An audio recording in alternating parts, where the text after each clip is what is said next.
Hello my sweet and lovely viewers. তো কেমন আছো তোমরা সবাই? আশা করি প্রত্যেকে অনেক অনেক ভালো আছো।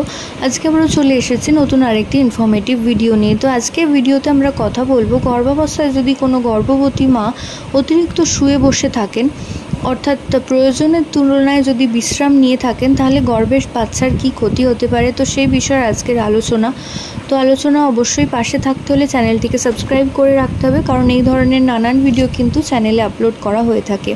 তো একজন গর্ভবতী মায়ের দিনে 2 ঘন্টা এবং রাতে 8 ঘন্টা অর্থাৎ টোটাল 10 ঘন্টার কিন্তু বিশ্রামের প্রয়োজন হয়। তার থেকেও যদি বেশি কোনো গর্ভবতী মা শুয়ে বসে রয়েছেন, তো সেটা কিন্তু তার সন্তানের ক্ষেত্রে যেমন ঝুঁকিপূর্ণ, তার সাথে কিন্তু গর্ভবতী মায়ের ক্ষেত্রেও সেটা ঝুঁকিপূর্ণ। প্রথমত এই সময় অতিরিক্ত শুয়ে বসে থাকলে কিন্তু নর্মাল ডেলিভারির যে চান্স সেটা একদমই কমে যায়। তার সাথে সাথে কিন্তু গর্ভের শিশুর মাথা বেড়ে যেতে পারে, যেটা কিন্তু নর্মাল ডেলিভারিতে সবথেকে বড় বাধার কারণ হয়ে দাঁড়াতে পারে।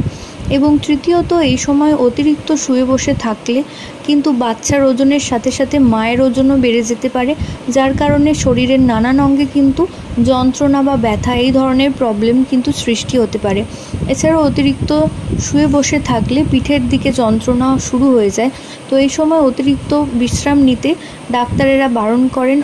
অন্তত দিনে যদি 10 ঘন্টার বেশি শুয়ে বসে আসেন, তো তার মাঝে যদি কোনো কাজ করতে নাও হয়, তো কিছু সময় অন্তত হাঁটুন। দিনে অন্তত 2-4 বার 10 মিনিট করে হাঁটার চেষ্টা করুন।